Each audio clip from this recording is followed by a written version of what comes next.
আজি হতে শতবর্ষ পরে কে তুমি পড়িছ বসি আমার কবিতাখানি কৌতূহল ভরে। আজি হতে শতবর্ষ পরে, শুধু শতবর্ষ নয়, চিরকাল তুমি রইবে মনে গানে ও কবিতায়। চির নতুনের দিল ডাক 25শে বৈশাখ, হে কবিগুরু লহ প্রণাম। চির নতুনের দিল ডাক 25শে বৈশাখ, হে কবিগুরু লহ প্রণাম। ছোট থেকে বাংলা তথা ভারতবর্ষের কৃষ্টি সংস্কৃতির সাথে অভিব্রতকে পরিচয় করার জন্যই আমাদের এই ছোট্ট প্রয়াস। আজ রবীন্দ্রনাথের জন্মদিবসে কবির শিশু সাহিত্য নিয়ে কিছু আলোচনা করব। রবীন্দ্রনাথ শিশুদের জন্য প্রচুর লিখে গেছিলেন।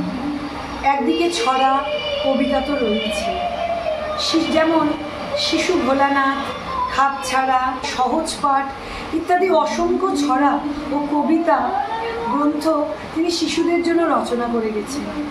ছড়াগুলোকে রবীন্দ্রনাথ মেঘের সাথে তুলনা করেছেন। যখন ছোটদের জন্য লিখেছেন তখন তিনি যেন শিশুদের চোখ দিয়ে এই জগৎকে দেখেছেন। কবি যখন ছোট নদীর কথা তুলে ধরেন তখন তার পাঠ করে শিশুরা নিজ চোখে দেখা নদীকেই মনে মনে ধরে নেয়। আমাদের ছোট নদী চলে আঁকে বাঁকে, বৈশাখ মাসে তার হাঁটু জল থাকে। কিচিমিচি করে সে থাক শালিকের ঝাঁক, রাতে ওঠে থেকে থেকে শেয়ালের ডাক।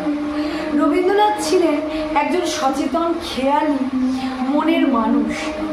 বিচিত্র রকমের স্বাদ ইচ্ছে ছিল তার মনের মধ্যে। আর মা যদি হও রাজি, বড় হলে আমি হব খেয়া ঘাটের মাঝি। এই ছোট ছোট অনুভূতিগুলো তাকে নাড়া দিত, আর তাই সেই কালোজ্জয়ী সৃষ্টিগুলো শিশু থেকে বড় সকলের জন্য করেছে। শিশুদের কাছে মা অতি প্রিয় একটি শব্দ। সব কিছু তাকে যতই দাও, মা তাকে এমন একটা অনুভূতি ভালোবাসা দেয় যে সব কিছুর পরেও তাও তার মাকে চায়।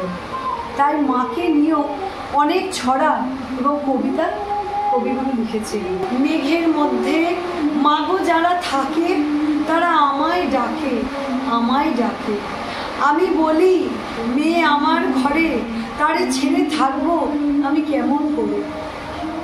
রবীন্দ্রনাথ ঠাকুর শিশুদের করা রচনা কাব্য তার মধ্য দিয়ে যে রস ও ছন্দের আয়োজন করেছেন তা শিশু মনের শ্রেষ্ঠ খোরাক, তাতে কোনো সন্দেহ নেই।